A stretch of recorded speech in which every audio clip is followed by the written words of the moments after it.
So our headliner yesterday tweeted, "Surround yourself only with people who can lift you higher," which is really appropriate for today, and it's great that he's closing us out. Our headliner today is Dale Partridge, who's a serial entrepreneur and the founder of Sevenly.org, a socially conscious e-commerce company based in Los Angeles, California. Each week, Sevenly partners with one qualified nonprofit and donates $7 from every product sold to the charity's cause. So since its launch in June 2011, Mashable, the LA Times, and Forbes have named Sevenly one of the fastest growing social goods startups in the country. And the numbers behind that are that it has given over $2.8 million in $7 donations to charities across the globe, which is pretty fantastic. So Dale's best known for his expertise in consumer trends, branding, marketing, and social media. He started his first company while still a teenager and has partnered and launched a number of successful multi-million-dollar organizations since. His personal mission is to lead a generation toward generosity and empower business leaders through teaching the philosophy that people matter. He's an avid speaker and the author of the upcoming book, People Over Profit. So Dale?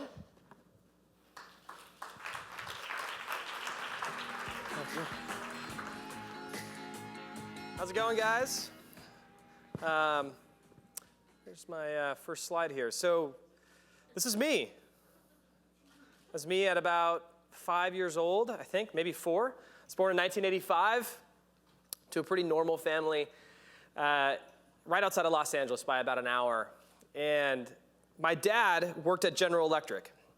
He'd come home and he worked at doing the aircraft engines for General Electric, and he'd sit down at work and bust his butt all day at the office and drive home and be home at 3:30, and he'd walk in the front door and he'd look me in the eye as he set his keys down on this little table that was next to our front door, and he'd say, "Dale, today I'm wearing the golden handcuffs." And at this age, I have no idea what the heck he's talking about, right? So as I get older, I recognize that he's saying, "Dale, I have a job that's too good to leave."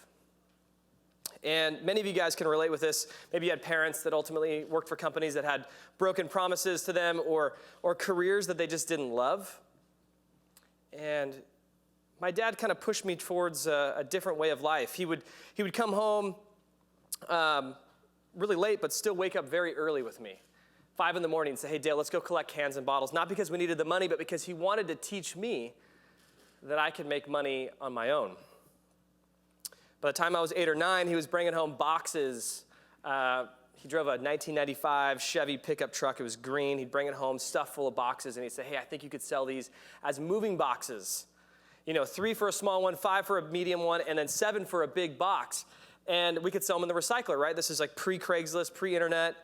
And I'd put them in this little newspaper. And I was making like $300 to $400 a month as an 8 or 9-year-old selling moving boxes. And when I look back at that statement that my dad said when he walked in the door, I realized that it wasn't a statement at all. It was an invitation. It was an invitation to be an entrepreneur. It was an invitation to pave my own way, to create my own path, to be enterprising. And I did that. By the time I was 25, I'd created over 5 companies doing over $5 million a year. And I learned that success wouldn't fix me. I was stuffing my pockets with great profit, making way over 6 figures, in my young 20s. And I tried to figure out, how could I blend purpose and profit? What did that look like? And I started asking the hard questions. How do we flip capitalism upside down? How do we change the system? And it ended with 3 simple words: people over profit. How do you value people over profit? What does that look like? And at this point, I thought, I wanted to not just talk about it. I wanted to create a company that changed the world, that changed the system and led other companies and other people to say, "Hey, this is possible." I found myself the founder of Sevenly.org. Raise your hand if you've heard of Sevenly. Quite a few of you guys. So Sevenly, we partner every week with a new charity selling products and giving $7 to that charity's cause. We're at $3.7 million in $7 donations, and our birthday was last week, so for our 3rd year. Really crazy idea that I don't even know still to this day why it works. We've given actually in 2012, I remember looking at numbers with investors and it said, we gave 5 times our net profit. I'm like, how does that work?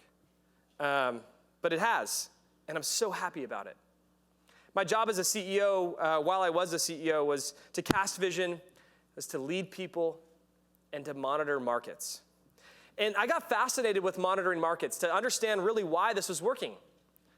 You know, ultimately, did companies just start caring about people again? Did consumers just want to see their dollars go further? What was happening? I started seeing a shift towards good. And it wasn't a trend, it was actually a shift. So I saw, companies like Tom's Shoes and Crochet Kids and Warby Parker and Sevenly trailblaze the marketplace more than companies that weren't having the characteristics of a social good company.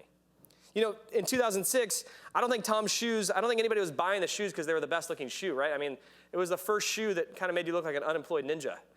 And it's a great shoe, a great company now. But I mean, there was something else behind it, right?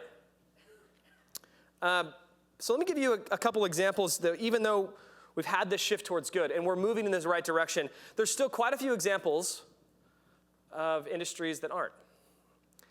This is my doctor's office. Okay, that's literally my doctor's office. I've snapped that photo with my iPhone. If my doctor sees this, he'll be mad. And from the moment you walk in, you don't feel cared for. And I walked in and I wrote my name down with the classic pharmaceutical company pen with the dirty sign-in sheet. And I'm surrounded by germ-covered magazines, tacky wallpaper, these chairs that haven't been cleaned or replaced since 2009.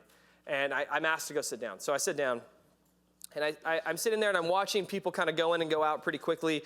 And I think of the statistic of the 1960s where they said that the average time in a doctor's visit used to be about 35 minutes. People were actually healing you instead of prescribing you, right? And I sit there, and in 2012 now, the recent statistic was that they're 7 minutes long. We've got down to 7 minutes long. And this experience made me realize that for some reason, we're starting to value profit more than we value the people that we serve. Doctors who are making $400,000 to $500,000 a year can't see the value in updating their waiting rooms or creating a better experience for the people and the patients that they vowed to care for. Food companies have increased efficiency at the cost of quality to create a product they wouldn't even feed to their own families. Executives have chosen a level of greed and immorality that's caused pain to the thousands of employees and customers that they vowed to care for. And cell phone companies have forced 2-year contracts on customers rather than just creating a product or service that they would stand behind on their own. See, but there's, in this downward trend of capitalism, what I call is a bright counterpart. It's kind of arising from this darkness. A counterpart that's honest. A counterpart that says, we'll pay more to offer integrity and quality. A counterpart that's organic. A counterpart that's healthy. A counterpart that says, we don't just care about our customers. We care about our world. Now, many of you guys have called this counterpart conscious capitalism. You guys have heard these words, social good or philanthropic capitalism. See, but my question is conscious capitalism a generational phenomenon, just the millennials? Is it a time-tested pattern? I think that ultimately it's a movement of eras that's rotating through time over and over again, repeating history. Let's talk more about movement. I think people are intrinsically attracted with movement. If something moves, is it food or is it threat? Is it good or is it bad? Where is it going? How does this affect me? What does this teach me? What does it tell me? See, movement can be anything from style and finance to the market, to trends, to the movement of morals. See, but what's even greater than movement is pattern of movement. See, pattern offers insights and the ability to plan. Pattern is what builds trust. So I've discovered a pattern in capitalism over the past 160 years that will show us exactly where we were, where we are, and where we're going. See, pattern has been such a great strategy for many companies. You see, did Netflix use pattern as a strategy? Sure, right? You're sitting there, they saw a pattern that people didn't want to have to jump in their car to go get a movie. They wanted to watch it at their home. You think Airbnb didn't see a pattern that people would rather stay in a home than stay in a hotel? These companies are using pattern. But before we get in this, I want to ask you guys a couple questions. I'm going to show you 7 company logos. And I want you to raise your hand if you believe they value people over profit. And I want you to raise your fist if you believe they value profit over people. Okay, I'm going to go kind of quick, so I want you guys to participate quickly. Starbucks. Okay. Chick-fil-A. Just depends on who you are, huh? Bank of America. Apple. McDonald's. Oh, sorry. Ford. Whole Foods. See, the interesting thing is that many of you guys would have changed your answers depending on one thing. The year that I asked you that question. Has Bank of America always been perceived to value profit over people? No. They were a great startup in the late 1890s. But I'm going to show you exactly how these companies have transitioned from seasons to becoming different entities and different personalities and different companies over the years. Organizations function in 4 distinct eras of time. Almost every company in the world has gone through such a process. Now, I could use the medical industry or the finance industry. I'm going to use the automotive industry and the company Ford because most of us probably own a car and everybody knows who Ford is. So here we go, the first era. This is the honest, exceptional, and moral era. This is people over profit, and all startups begin here. This is when companies are captivated by values. Okay, this is when craftsmanship, authenticity, integrity are all at the core of the business. This is Ford, 1914, when they became the first company in the world to offer a 40-hour work week.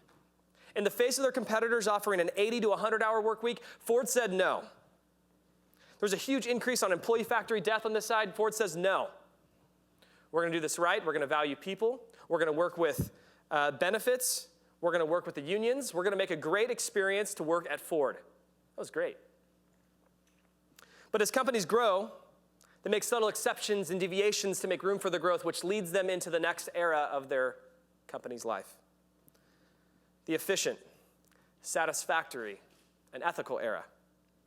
This is people and profit. This is when companies are addicted to more and when they start to confuse being bigger with being better. And this is when outsourcing, assembly lines, bulk manufacturing, and speed become the focus at the core of the company. This is Ford 1955 with the rollout of the Mustang, the Cobra, the Shelby. This is their heyday. You see, though, fueled by greed and kind of with this lack of control of their growth, you see companies in this era start to slip morals and ethics even lower, which leads them into the third era, the deceptive, unacceptable, and unethical era. This is when companies start valuing profit over people. Okay, this is when companies are destroyed by greed, when planned obsolescence, shortcuts, layoffs, disproportionate wealth move to the core of the business. This is Ford, 1971, with the rollout of the Ford Pinto. Some of you guys know somebody who's driven one. Hopefully you don't know someone who's died in one. 900 people died from burning alive in those cars. To give you guys some perspective and context on that, in 2010, Toyota had a similar thing with the accelerator. Do you guys remember that? 89 people died. It was on the cover of the Los Angeles Times, New York Times, Life. I mean, it was a huge issue. CNN covered it. They even had a skit on Saturday Night Live about it for 89 people. This is 10 times that. 900 people died in this car. A couple years later, Ford released a statement saying that we knew about the design flaw. We thought it would be cheaper to pay for the lawsuits than to repair the car. Could Ford have done that in 1914 and stayed in business? Probably not, right? We would say, nah, we're not going to buy things from you anymore. The interesting thing about this era is the other trends that happen in the deceptive era. CEO to employee ratio salaries in 1960 were 21 to 1. Means that if you made $20,000 working for me, I would make $400,000. That's in 1960. Okay, again, that's the great thing about capitalism. You can make as much money as you can, right? 1990, that was at about 221 to 1. 2010, that was 425 to 1. And if you're Walmart or JCPenney, you're 1,746 to 1. Something's happening with these companies. They're living in the wrong era. When enough companies have entered this era at the same time, my research shows that we will always enter into an economic recession. We always have. 1898, 1929, 1971, 2008. You see, but customers won't stand for this for long. People must right their wrongs, recognize their failures, and these companies must start the long process of restoring trust back with the market, which leads us into the apologetic, rectifying, and highlighting of truth era. This is where most companies are at now. Post-2008 recession, consumer trust is at an all-time low, and we're working hard to restore capitalism. Companies are making a revolutionary act, transparency, the exposing of lies, the redomestication product, and the core values that once were are being kind of brought back into the company. This is Ford 2009. You see this happen? After the government bailout, you see Ford says, no, we're not going to take the money. We're going to do this right. We're going to do it on our own, which is very bold and honorable because the automotive industry was getting bailed out. And they started rolling out 10-year, 100,000-mile warranties, things that have never been done before.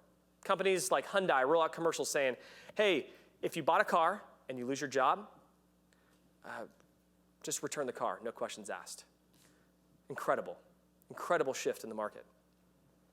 You see, but the beautiful thing is that we're actually not going to get worse, but better. We're going to trace in from the apologetic era back into the honest era. And I think that we're going to adopt this by the year 2020. And I think that it needs to be led by the people at this conference. See, but I'm a guy with a beard. Are you going to trust me, right? Some of you guys are skeptical, right? So skeptics need examples to help believe. So I'm going to give you a few examples that I've seen that will help you guys understand and believe that we are indeed operating in the apologetic era. Documentaries. There's been more documentaries in the past 5 years than there has been in the past 50 years, yet we've had the technology for 70 years. Raise your hand if you watched a documentary in the last 3 months. Almost everybody, right? People are searching for truth, people are exposing lies, and people are looking for change. Farmers markets. Raise your hand if you've been to a farmers market in the last couple months. So we don't trust our grocers, we don't trust our food companies. We said, screw this, we're going to go straight to the farm.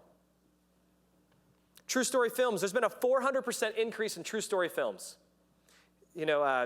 Captain Phillips, 12 Years a Slave. What's another good one? Dallas Buyers Clubs. We're tired of kind of this false reality. We want truth. The last thing we want to is to imagine. We don't want to be lied to anymore. Tell us a true story. Made in America and fair trade. These are great examples. You see these down booming, right? What once was outsourced is now coming back, right? The redomestication of product. And people are willing to pay more if they know that it's made legally and ethically. That's a trend. That's happening. Craft beer, coffee, and food. Raise your hand if you've had craft beer in the last 24 hours. I'm judging you guys. People don't want products from faceless corporations. We want a story. We want to know why it was built and who built it. This is a trend that's happening, and that's why startups are doing so much right now. Vintage. Vintage is an interesting phenomenon that continues to repeat itself. Vintage is ultimately the idea that we actually trust an older generation more than we trust the generation that we're in. We want to represent an older generation more than the one that we live in now. And you've seen that in photography and filters for photography and wood and typography and the type of clothes and the barber shops and everything that you see and craft beer and all these old beer labels that are coming back to their like 1970s logo. You've seen these things. Continue this philosophy, and I've noticed these things recently. I haven't even updated this presentation. I've seen is that like folk music is coming back in a huge boom. They want this like authentic, realistic version of music. The acoustic guitar, the idea of natural light photography. Like we are in this ultra search. We're like homesick for a world that cares. We're homesick for a world that's ultimately honest. So there's 3 things I want you guys to walk away with. Number 1 is conscious capitalism is not a trend. It's a reaction to an era of deception. It's part of a cycle. Number 2, we are currently living in the apologetic era. That means that generosity, authenticity, transparency, vulnerability, these are the characteristics that will drive the success behind your organization. Number 3, this is a huge opportunity for marketers, leaders, and starters. Huge. To be those who ultimately can say, we're going to break the system, to be transcendent, to stay in the honest era at all times, to always remain moral and honest and trustworthy. And I want to give you guys an invitation, similar to the one that my dad gave me 20 years ago, an invitation to a good way, an invitation to an exciting way, an invitation to the best way. I want to invite you guys to start and sustain companies that are valuing people over profit. Will you join me? Thank you.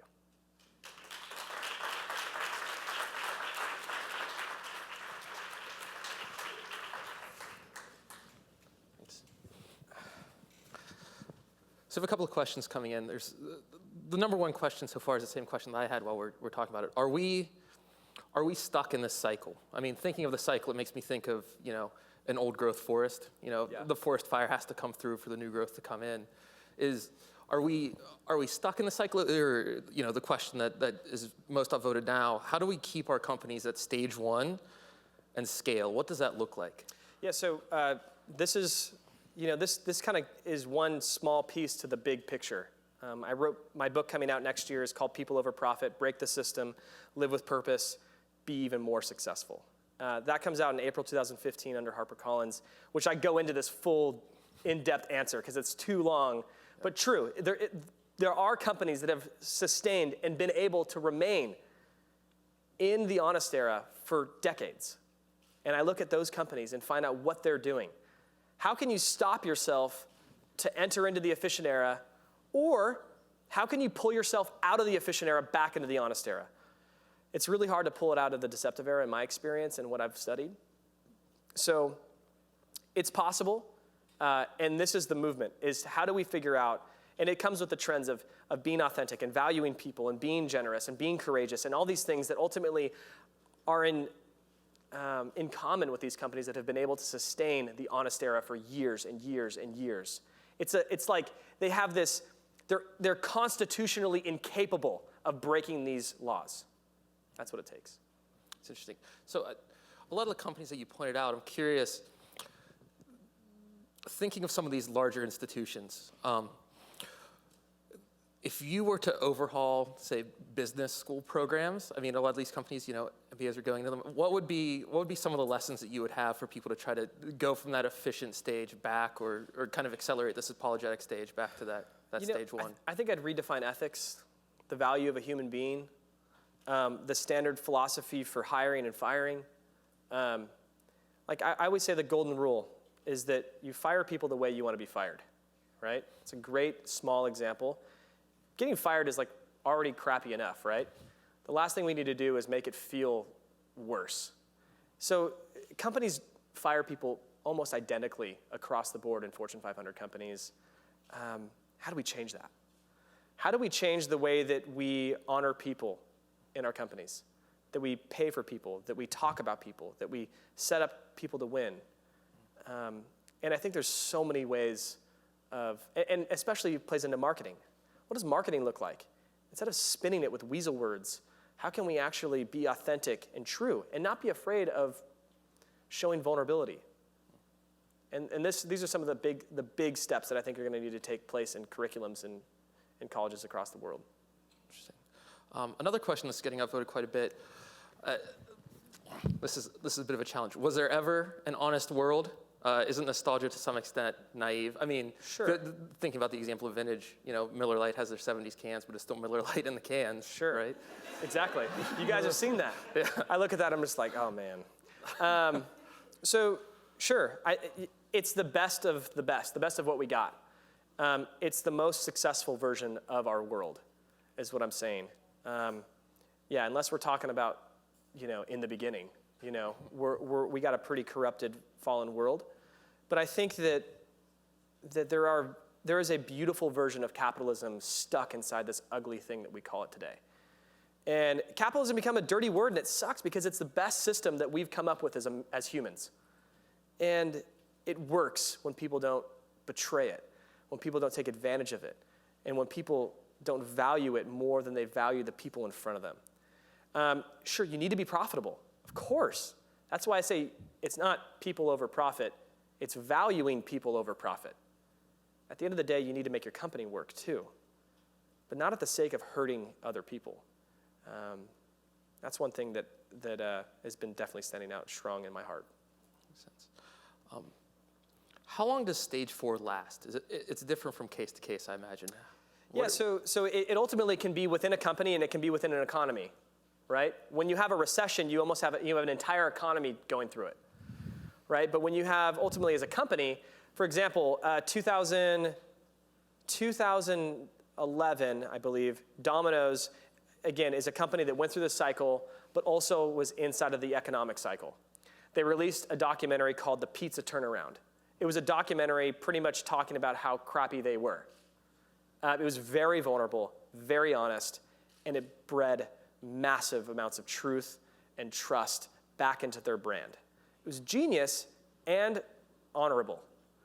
And I see companies sit in this time frame for quite a while. It takes a while to earn trust. I mean, imagine if you cheated on your spouse, but she said that I'm not gonna divorce you.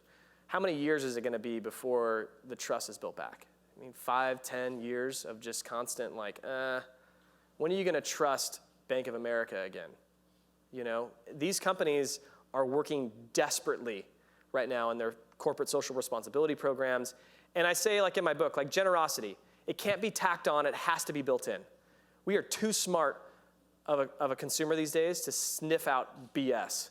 They're like, add $1 to your purchase to this charity. And it's like, okay, cool, it's good. I mean, it's not a bad thing, but like you're not gonna make me believe that you actually care about this until I see something more substantial. So I think that's kind of the trend that's behind it.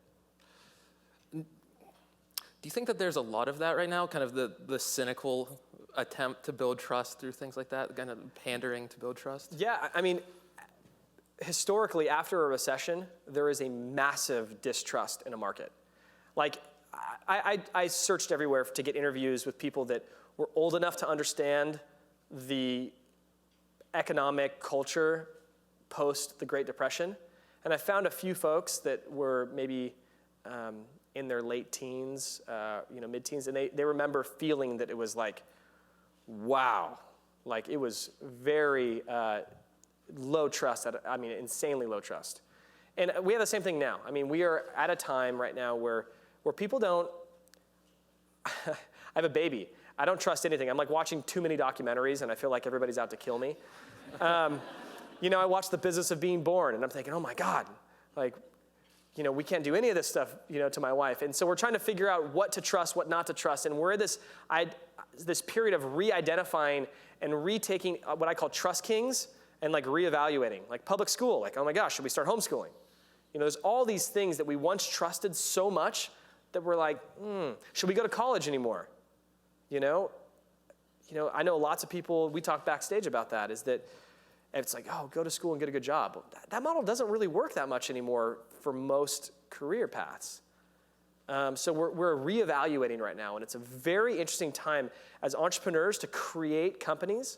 Also for nonprofits to realize that you already have, as a nonprofit, you already have trouble getting people to trust you, right? You are now also in a harder time to get people to trust you. So it's even more vulnerability, it's more transparency, it's more trust-building activities to get people to donate and to support. Question, so one of the examples you gave for the cycle was Ford. Does GM now equal Ford then? Is it, they're in that apologetic stage right now? Oh, totally. Man, in my book, I actually put the script of one of their commercials. And it's like, they actually say, like, we screwed up. Like, what, 10 cars, or we had 20 models before, that doesn't work now. We have 6. And like, they like pulled it all together in a beautiful statement. And I could tell that someone put some serious thought into writing that thing. And if they didn't stand behind it, they're screwed. And I think they're trying really hard. I mean, when I said in 1971, when I talked about Ford's kind of downfall, that was also the beginning of the economy shifting trend of nobody wanting to buy an American-made car. There was like that 30-year period where, I mean, still today, I'm like, I'll buy a Toyota. I'm not going to buy a Ford. And that's just kind of like an undertone of my consumer psychology. But they're trying desperately to fix that stuff right now. And I think they will. It's just going to take time and new leadership and new ideals and philosophies. So top question right now. Do you think you would have come up with people over profits as an ideal if you hadn't been financially successful first? You've started some successful companies. Is this a philosophy that you've lived first and that's why you're successful? Or just something that you've come up with? Sometimes, it's funny. So sometimes I think that like you need to make money to realize that you don't need money to be happy. It's a sad truth for a lot of people, including myself. And I was telling friends last night that my wife and I sometimes will live off of $4,000 a month now. And though I publicly put my income on my blog, you guys can see how much money I make. It's on my website. And there's definitely truth to that statement. Also, I come from a Christian background, so ultimately I have a lot of the philosophies that I come up with that I think align with the Bible. I think they're just good human philosophies regardless of where they came from. The idea of valuing people and understanding that no human life is worth any more than another. And just because you work at Walmart or you work at, Chase Bank, it doesn't matter. Every human life is worth exactly the same. So there's some of that philosophy kind of mixed into it. I definitely, it was an evolved statement. It started with our tagline. Our tagline was at Sevenly was "Do Good" when we first started. I was so proud of it. I was like, oh, what a good tagline. And I had a conversation with a guy who was in the same space as me, owned a company, and his tagline was similar. And he's like, dude, you got to change your tagline. It's too close to ours. And people are getting confused. I'm like, oh, all right. And I came up with people matter. I kept asking myself, why? Like, why do we do what we do? Why do we do what we do? Why do we do what we do? And it got down to like, we believe people matter. And that kind of just spawned off the idea of people over profit. And we had a core value called relationships over revenue, which is really close to that. And it just hit me. I was like, bam, like that's it. Like that's the title of the book. That's the movement. So how do we get more companies to be people over profit organizations? We're a little over time now, but there's one question I have to ask before we go. If you're within a company and you see you're headed towards stage 3, stage 4, there's been a lot of talk about entrepreneurs, people who are trying to change a company within. What can you do to put the brakes on and try to stay at stage 1? Don't leave. It's the hardest thing. I would much rather start a company from scratch than try to heal a company from within. It's like cancer. You're trying to literally fight cancer. I would much rather say, hey, I can keep a newborn baby healthy than try to go into a 75-year-old man's body and cure cancer. And that's what you're doing if you're staying there. Define a plan. Rally people around you. I actually write a whole chapter on this in the book. And define a plan, rally people around you, be prepared to be jobless. Because you might stand up for something and get fired. But document everything that you've done to prove that at the end of the day, all you were trying to do is make this company better. But you're going to stand up against greed and deception and evil, and it's going to be a hard battle. But there's people like, I forgot her name. She came up and she's now the president of CSR at Nike. she restored that company, and she's still working on it today. She took their supply chain and said, I'm not leaving. I'm going to fix this thing. Holy crap, she spent a lot of time and work on that business. And she's done it, and it's been incredible. We need people like that. And that's a way harder job than being an entrepreneur. That's for sure. Great. Thank you very much. Thank you.